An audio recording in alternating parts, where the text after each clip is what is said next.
Hi, internet people. So this Fangirl Freakouts is sort of about something I've already talked about in a Fangirl Freakouts video, but not exactly.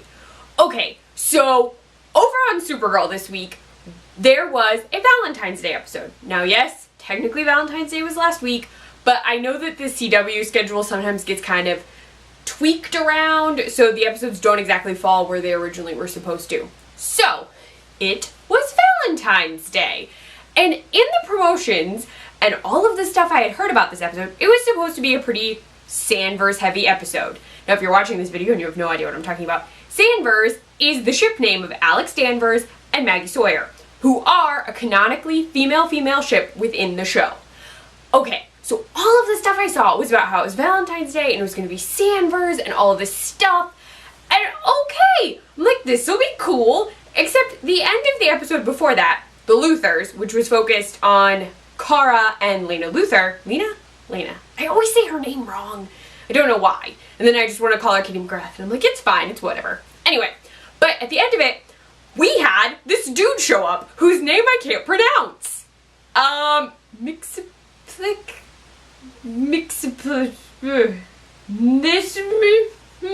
No, I don't know. I can't say it. They were at one point calling him Mixie, and then I was just getting irritated with him, so at some point I just kept calling him McSleazy. Nothing against the actor playing him. The character just reminded me, he was technically a fifth dimension thing, sort of like an imp or a fairy. I'm going with imp. I don't know. This is the only Superman-esque shirt I own, and it's from Funko. It's crypto, it's cute, but I don't know that much about the Superman universe, I'm sorry. Well, the Super Fam universe? Anyway, so, this character, who we're just gonna call M, because I can't say his name, shows up and expressed his devotion for Kara, and Kara's like, what the crap? And like, this whole her and Mon-El thing had been about to happen, and then M, who is not Mon-El, shows up. Sorry, I really can't, it's like Mixie. Sure, Mixie. I'll try and say Mixie. And so the episode, this episode had started right off with that exact scene. Mixie is filling the room with flowers and putting Kara in a wedding dress and devoting all of his love to her. He poofs Mon-El out of the room so he can be alone with her. He's super sleazy though. Like, definitely creepy pickup artist who learned how to pick up chicks at one of those convention things for like, pick up a girl in a second. Like, he's just sleazy. Like, the whole time I was like, please stop. Please stop doing the thing. Thank you. Like, he had nice suits. Super creepy dude. Like, super creepy. Okay, so the whole episode, which I had thought was supposed to be Sanvers heavy, is actually Kara, Mon-El, Mixie heavy. We do get a little bit of Wynn and a new character, Leah? See, I'm gonna say her name wrong too. She's an alien who's really cool, based on the very little we saw of the two of them. And then, John says that he's sending a message to Magan. So we had that, and then, yeah. So it was mostly Mon-El and Kara and Mixie, and then partially other stuff. Which was not exactly what I was expecting based on the Sanvers promotions that I was seeing, but okay. Now, fine. I was like, okay, if we're not getting a ton of Sanvers, it'll probably still be pretty prominent in the episode. The Sanvers total minute count, it's in very small minutes. The internet was polled by my friend Sheila. She found from the internet, and then I double checked with YouTube. Together, just two of them, Alex and Maggie only showed up in 4 minutes and roughly 35 seconds of episode. Now, Supergirl episodes are about 40 minutes long, give or take, which means they were given about 10% of the episode, which is strange since the episode was promoted, at least I had thought, as a Sanvers heavy episode. Now theirs is the most Valentine's themed aspect, which also seems strange since they were promoting the idea that it's Valentine's Day during the episode. We learned that Maggie hates Valentine's Day, Alex loves Valentine's Day, it's like a Danvers thing. All the Danvers ladies apparently love Valentine's Day. And Alex doesn't want to tell Maggie that she wants to do a big Valentine's Day thing because this is the first time she's been in a relationship at all on Valentine's Day. And Kara's like, well, you should do something, like it would be great. And so,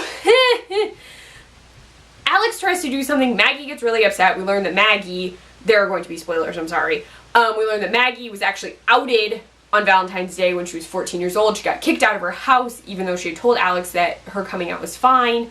And then they get into this huge fight, and Maggie leaves.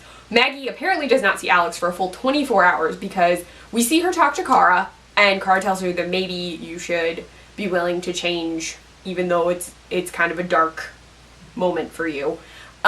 Which is, it's fine advice. To me, it came off a little oddly. I understood what it was saying, but anyway. And then Maggie winds up throwing a Valentine's Day themed like prom date that is very cute, very romantic for Alex. And so all of that was very sweet, but as you've noticed, I've already told you everything that happened. That's all that happened with Alex and Maggie. That was it, which is not what I was anticipating based on the promotions.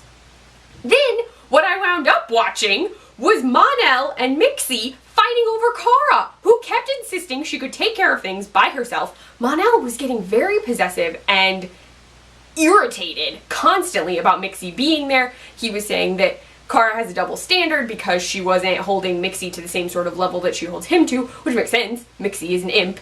Mon-El is an alien being very similar to Kara. Because he's not Kryptonian, he's a Daxamite, whatever. They're basically the same. But there was this whole sort of dynamic where Mon-El, who had professed that he really liked Kara, Kara has said that she likes him, they wanted to spend Valentine's Day together, he was just getting very irritated consistently. Kara was trying to, my dog is barking, Kara was trying to make him understand that no, I'm not, like, stop, like, it was just a very awkward situation. And at the end of it, Kara and Mon-El get together. Okay, that's fine. I understand. It was gonna happen. I'm not saying that Mon-El and Kara weren't going to happen. It was being written in, you could see it coming from a mile away. Okay. I'm not a huge fan of Mon-El's character. It's not the actor's fault. The writing of his character does not see, there's so much not happening with him that I want to happen, and then when he does do stuff, I'm not totally on board with what's happening. So his very aggressive behavior toward Kara in this was not comfortable. I was just like, why is Kara putting up with this? Like, she did tell him that she was upset. Like, she pointed out to him, like, this is not okay, like, stop, I'm Supergirl, I can handle this, and he just was not, like, he apologized at the end, fine. But in a 24-hour period, less than that, based on how time was progressing, Kara totally forgave him for being very possessive and irritated when the guy he was jealous of is literally a magic stalker. Like, he's not looking for a real relationship with Kara, he's blackmailing her into liking him, like, all of this stuff, and I was like, okay, fine, I understand, I know they're gonna get together, it's just the way that it happened didn't seem, it just seemed out of Kara's character for it to happen that way. Now, what I kind of wish had happened is if I had known it was going to be a Mon-El Kara heavy episode, which it was, I would have liked to see Mon-El, like, trying to do something romantic for Kara. Like the way Maggie and Alex had their brief 4-minute episode arc thing. Like, if he had wanted to do something romantic and while she was dealing with Mixie, or maybe wait for Mixie until another episode, not try and do Valentine's Day and Mixie in the same episode.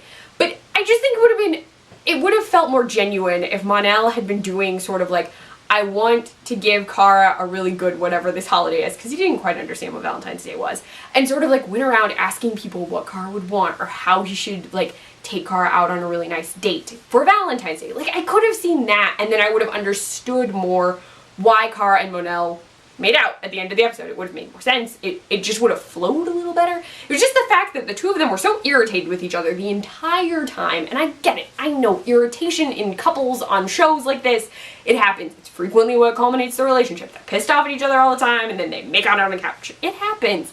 But I just would have liked to have seen something more where Kara was genuinely getting something more romantic, where she and Mon-El were maybe connecting a little bit more instead of just being irritated with each other for most of the episode. I don't know. It was just odd that it was promoted as Sanvers heavy, and then we only got 4.5 minutes of Sanvers, and then we had the Mixie Mon-El Kara thing, and then it just felt like a lot of stuff happening and not streamlined. Like, I just kind of wanted the plot to be streamlined. Or like Mixie to not be in it and to be in it later. I don't know. I just had thoughts. I'm not saying Mon-El and Kara can't be together. That's fine. I don't care. They can be. I give it to them. That's fine. I just feel like the relationship connection between the two of them is just not great, because we all know Mon-El has a giant secret and Kara doesn't, and so they finally gotten together, and now that's gonna blow up into a million pieces because he's lying to her about who he is. I just needed to share. I was mildly irritated because I watched the episode and was really excited for Sanvers stuff, and then 4.5 minutes of Sanvers things happened. And then I was excited for Win, because Win had stuff going on, and his was even shorter. So it just felt like there was too much happening, and none of it was, like, the stuff was not happening in a well-organized manner. I don't know. I just had thoughts. That's really what this Fangirl Freakouts was. It was just me having thoughts and rambling, and I've probably been talking for a really long time, and I'm sorry. Anyway, share with me your Supergirl thoughts, just in general of this season, of Sanvers stuff. What your thoughts are on Mon-El. I know it's very divided. I personally I'm kind of So, you can duke it out in the comments if you want. But anyway, let me know in the comments or over on Twitter. I'm at CluffNotes. You can find me on my blog, cluffnotes.wordpress.com. I write for the Nerdy Girl Express, thenerdygirlexpress.com, run their Snapchat, the Nerdy Girl EXP, and I post recipes on the iZombie Support Group site, iZombieSupportGroup.com. Bye, Internet people!